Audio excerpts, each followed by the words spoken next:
I have the pleasure today of interviewing Sue Regan Kenney, who is the author, best-selling author of a book by the name My Camino, as well as another book that I can't put down, How to Wear Bare Feet.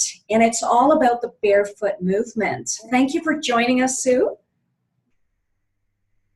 Oh, it's my pleasure. Thanks for having me. Oh my goodness. I don't even know where to begin with all the questions because there's so much that I want to ask you. First of all, what is the barefoot movement? So many years ago, about 8 years ago, actually, I started barefooting. And when I first started, I noticed that people were extremely judgmental of seeing somebody in their bare feet. I would go into stores and restaurants and, they would ask me to leave because they thought it was unhygienic.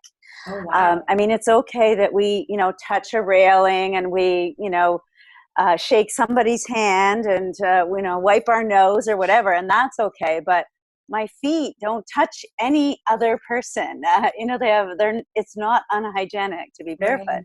Yeah. And so I realized that there was a real ignorance out there about bare feet. And so I sort of took on my own little project to inform people, to educate them, to help them to understand that this is something that's really important.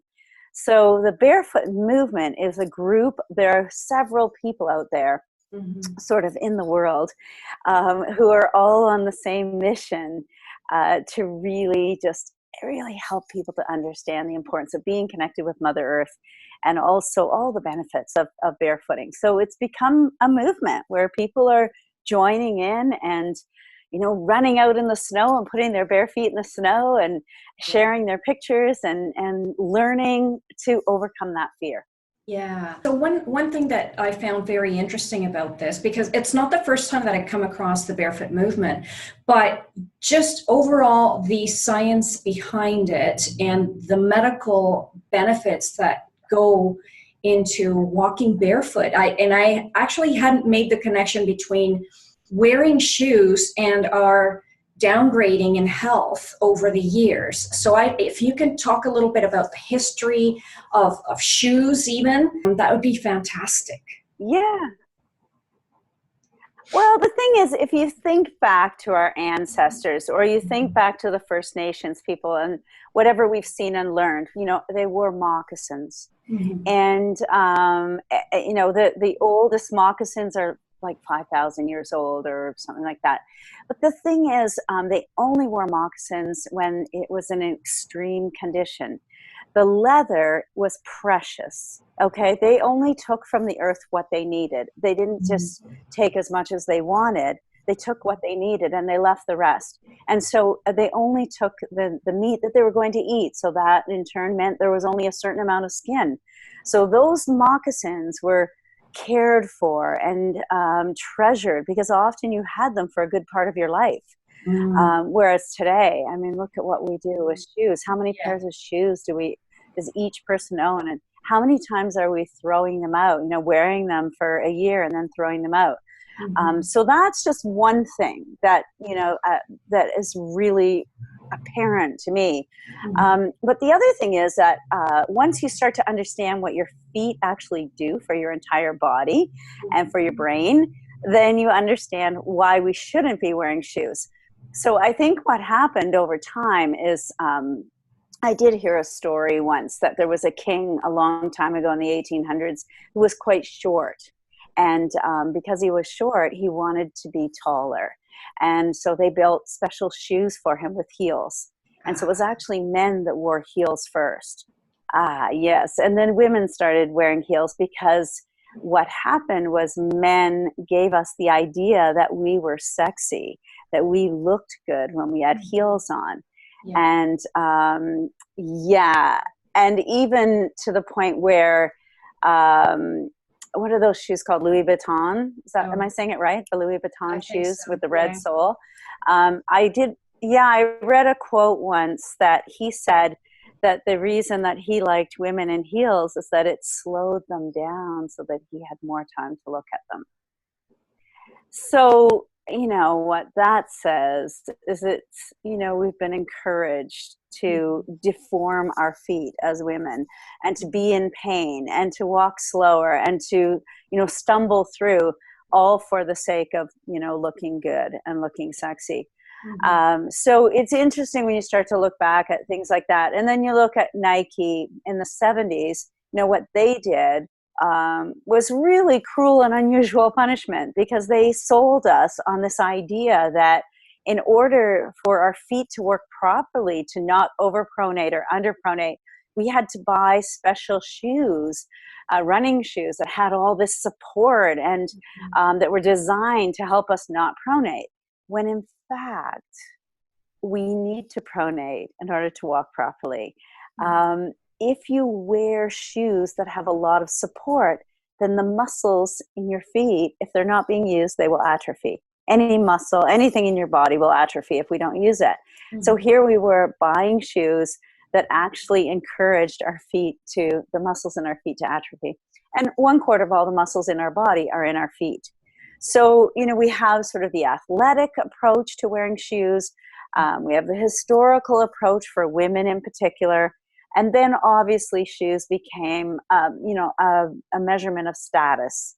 So my mother used to say, you know, that person's well-heeled, you know, and that meant that the shoes that they were wearing obviously showed that you know, they had status in society.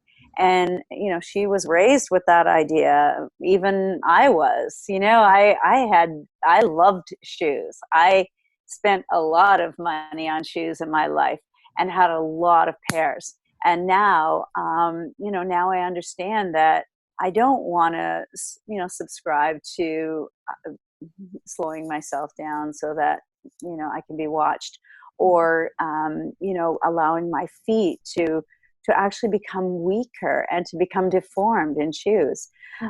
So I think it's, you know, like I said earlier, there's an education that needs to take place so that people understand what shoes are doing. I'm not suggesting everybody be barefoot 24 hours a day, but I am suggesting that you understand what kinds of shoes are affecting you, and then and choose to do something about it. And also just choose to spend some time barefoot. Not all the time, but just some time every day. Yeah. So I kind of got off from, you know, the history of shoes to, you know, to wearing bare feet. Yeah. And how did your own journey start or develop? Yeah, it really developed because in 2001 I walked the pilgrimage route in Spain, the El Camino de Santiago de Compostela, and I walked it because I was downsized from my corporate telecom position, and I was literally walked out one Monday morning, and I didn't know what to do. So I thought I needed to do something drastic. I needed to spend time alone. And I decided to walk 800 kilometers in 29 days and in the winter. And I went alone, and it changed my life. When I came home from that journey, I realized that I'd become a walker, that I loved walking now. So every day I would go for a walk, even if it was a short walk. And then eventually I moved up north to my cottage, which is where I am now. So I live on a lake. I'm near a forest. Even when I walk on my street, you know, it's very natural, lots of trees. And so I started spending time in the forest. And then over time, when you spend a lot of time in nature, Mother Nature begins to teach us. Yeah. She offers us wisdom. She helps us to engage and become a part of the cadence of the universe. And then you start to really be introduced to a wisdom that is only learned when you are accessing nature. And you have to do it, you know, consistently. It can't be just like once you go for a walk in the forest. You know, it's something. It's a lifestyle. Yeah. So one day I went for a walk in the forest, and I was wearing my hiking boots and socks, and I came home. I went down to the water, and at the edge of the shore, there's this beautiful granite rock that is the beginning of the Precambrian. Well, it is a Precambrian shield, but it goes all the way out to the Rockies. So that it's this beautiful piece of of rock that I'm connected to. Mm-hmm. And so I was sitting there and I just got this message to take my shoes and socks off. And so I took them off and I put my feet on the rock. And all of a sudden there was like this burst of energy that went through my whole body, like a Kundalini energy, right? Yeah. And right away I knew, oh, I'm supposed to be barefoot. That was the message that I got as clear as day. And that was 8 years ago. And I wasn't barefoot all the time at the beginning, but now most of the time you'll find me barefoot because I love it. Yeah, that's awesome. Now, I know because I really promote the connection with Mother Earth. I tell people to spend as much time in nature as possible because the Earth's magnetic energy is actually quite healing, the most healing energy that we can find. So to walk barefoot outdoors is amazing. But what about somebody who lives in a condo? How can they get in touch with nature without necessarily being in nature? Well, I mean, first of all, just being barefoot it connects you with your environment. Mm-hmm. So maybe it's not nature directly. Even if you're barefoot in your apartment, the walls of your apartment go down into the foundation. The foundation is in the earth. Okay, mm-hmm. So it's connected. Maybe not necessarily the electrical charge doesn't go, but it is connected. So just start by walking barefoot in your home and understanding that sensation and the freedom. And then once you start to experience that, there's almost a desire or craving to take it further. It's a natural thing that happens because it is natural for us to be barefoot. So we want to do it. So then you can just go outside and there must be a patch of grass somewhere outside. Mm-hmm. Mm-hmm. So go and find the patch of grass and put your feet on it. And there's a wonderful thing that's been around for a long time. It's called dew walking. And it's not new. It's old. It's ancient almost. And you go out in your bare feet and you walk in the wet grass. Yeah. Because water conducts electricity. Our bodies are bioelectrical. And there's an energetic charge in the earth, as you said, a magnetic field, but also negatively charged electrons. And so we get all that. And it feels fantastic. Yeah. So you can do baby steps. Yeah. Yeah. What are just find a park. Yeah. Okay. And what I do is I actually have Himalayan salts I have a flat basket and I put Himalayan salts there. So I use that in the winter to ground myself. But I know that there's people that have patches of grass on their balcony and they use that as well. It's not just for the dog to pee on. And the other thing I wanted to ask you, what health benefits did you notice the moment that you started barefoot walking? Well, that's a really interesting question because I found many things shifted. So first of all, I don't know if this is a health benefit, but it is kind of because it's about fear. And so I realized that when I went outside in my bare feet, I was immediately afraid. And that shoes gave me a false sense of security. And it's false because, you can still hurt yourself with shoes on. But anyway, it's this idea of getting over fear. So not living with a tiny little wee bit of anxiety all the time, when I was barefooting. And so by just overcoming a little bit of fear, then I started to apply that into my life. So there was a real sort of, mental benefit to barefooting. But the other thing that happened is I had a patch of eczema on the back of my leg down by my ankle. And that patch was there for, I would say, 10 or 12 years, like a long, long time. Yeah. I tried everything possible to get rid of it, including changing my diet and everything. It would not go away. And what happened was when I started barefooting, I noticed it was getting smaller and smaller and smaller, and it eventually just disappeared. Mm-hmm. So the inflammation in my body also went down. Mm-hmm. So, sometimes on your wrist, if you look at your wrist and it's a little bit puffy, so I saw that, But now, like, my wrists are just like skin. There's no puffiness there at all. There's no puffiness in my hands or, in my body. All the inflammation started to go down. And, what was the other thing? My alignment. So my posture completely changed. When you wear shoes, your heels lift you forward. Yeah. So as soon as you're in shoes, even if it says there's no sole, no heel, there's a little wee heel. So you lift and you dip forward just ever so slightly. So once you dip forward, your entire body is out of alignment. Maybe it's only like, a millimeter or whatever, but it's all out of alignment. So that means your body is in a stressful state all the time. It's trying to straighten out. As soon as you go barefoot, immediately you straighten out and you drop back. The core body, the core muscles engage. So you don't have to do another sit-up in your life. You just have to be barefoot and you'll engage your core. And the other thing that I noticed was my chin. So I had developed, a little bit of a, extra chin there over time. And every time I smiled, like I'd see in pictures, like when you smile and you have that thing there. Yeah. I thought, oh, I wish I could get rid of that, but I didn't know how to get rid of it. Yeah. I tried everything. My mom used to get us to walk with books on our head so that our posture would be good. But, and it really, she did.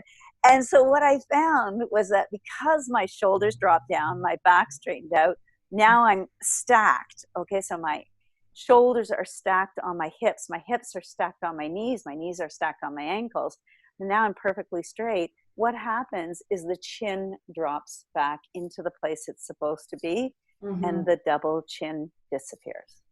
So if you want to look younger, go barefoot. Well, yeah.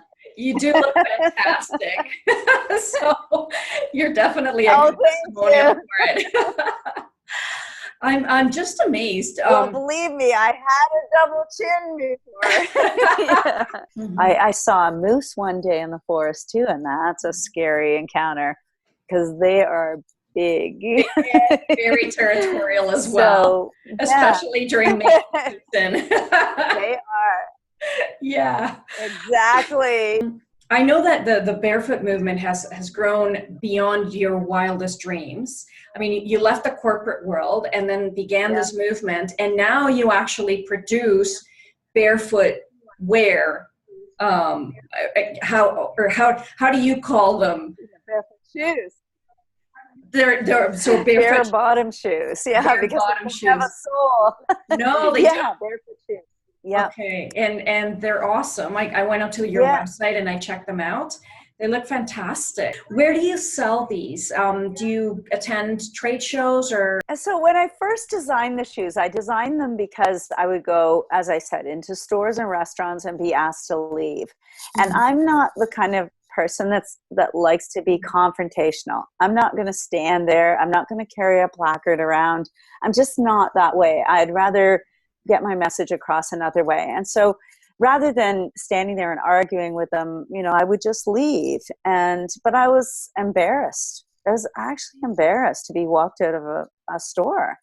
And so I thought, well, what if I designed a shoe that didn't have a sole? Then everybody would be happy. They would all think I'm wearing a shoe, but in fact, I would get my way. I'd be able to go barefoot. So I designed the shoes, and I started off doing trade shows and having the shoes sold in different stores.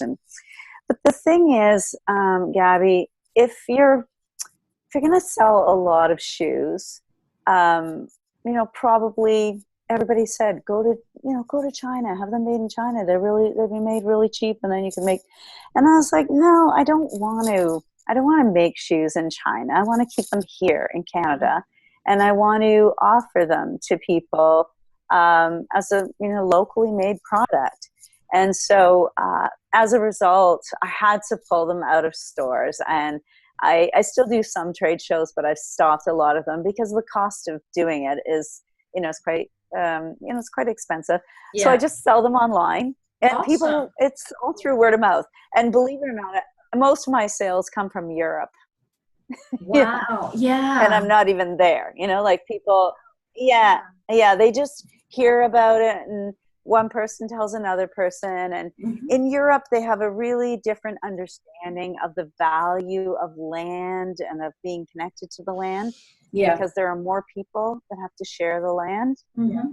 So they seem to just like pick up on it. Whereas, sometimes here it's a little bit more of an education, Okay. Now I'm just but they're picturing fun. myself, and I this came into my mind, and I actually was reading it in the book as well. What if I walked into a fancy restaurant and I'm wearing, barefoot shoes? I think I'd probably wear something long enough that they wouldn't be able to tell that I wasn't wearing high heels. But you mentioned in the book that Julia Roberts actually rebelled against the Oscars one year by going barefoot because the dress Mhm. code at the Oscars is to wear for women to wear high heels. So she rebelled by going barefoot. Yeah, and because she's Julia Roberts, she was able to do it, which is really, really great, because she made a point and people heard. And I think I don't know what happened. I never did read about the outcome, but I'm sure they've rewritten the rules. I mean, I hope they have. Mm-hmm. But yeah, like, why? Apparently, women had to wear a certain height of heel, like on the red carpet. Wow. Like, that's not fair. No, That no, no, is, no. yeah. And so she made a point, and yeah, and we need people like Julia Roberts to go out there barefoot, Yeah, to make that point. yeah.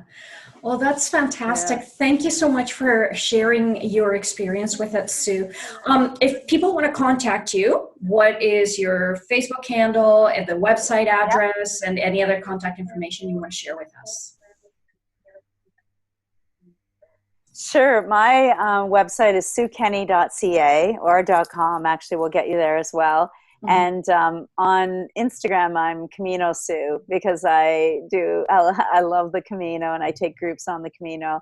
I also walk barefoot on the Camino, which is probably how the pilgrims like 1,000 years ago walked the Camino. Yeah. And what I find is, when I'm walking the Camino barefoot, it's like an energetic portal, a place where thousands of people have walked with the intention of, whatever their own personal intentions are. But a lot of them, if they were Roman Catholic, had the intention of being closer to God. And so when you step into that energy, it's really powerful. And, I'll just say something else, before we close off. And that is that it was not that long ago. I was actually in Hollywood, okay, in Beverly Hills, pardon me, California, and I was doing my training for the Wim Hof course. And we went up this, there's a kind of a mountain in the middle of the city, Mhm. and in the middle of Beverly Hills. And it's this beautiful mountain. I'm trying to think of the name of it, and I can't think of it right now. It's not super high, but it's high enough. And that's where we had our course, was up the mountain. So I got a ride up the mountain. We parked the car, and I got out of the car, and I stepped on the ground in this forest before we got up to the cabin where we were doing our class. And I just stopped. And I was with a few people, and they said, are you okay? And I said, yeah. I said, I'm just getting this feeling that I'm connecting with all the people in the world who are barefoot right now. And so that gives me the beautiful opportunity of connecting with people who maybe I would never meet in my life. Maybe they live in like in little villages, in India or Africa, or China, or whatever. But Yeah. these are people who are working the land, who are on, and they could be children, they could be elderly people. And Mhm. I had this moment where I felt like we were all one, and there Nice. was a beautiful sense of love and peace. And wouldn't it be beautiful if we could all come together in our bare feet and connect through the earth all around the world?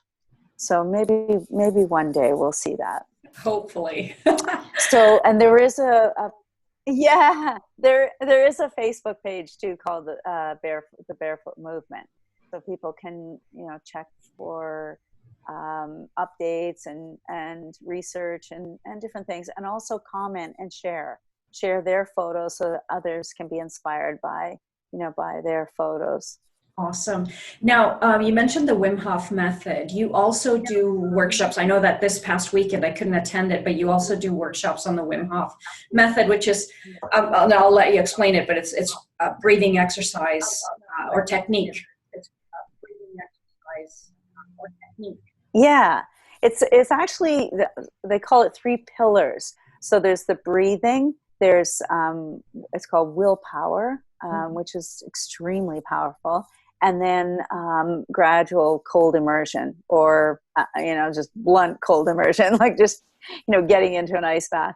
And the thing is that Wim holds 26 world records, all around being in freezing cold water or ice water. And if, for most of his life, he's been doing that and breaking all these records. And then he kind of got tired of people sort of making him a bit of a joke. Like, what are you going to do now, Wim? Why don't you do this, or why don't you do that?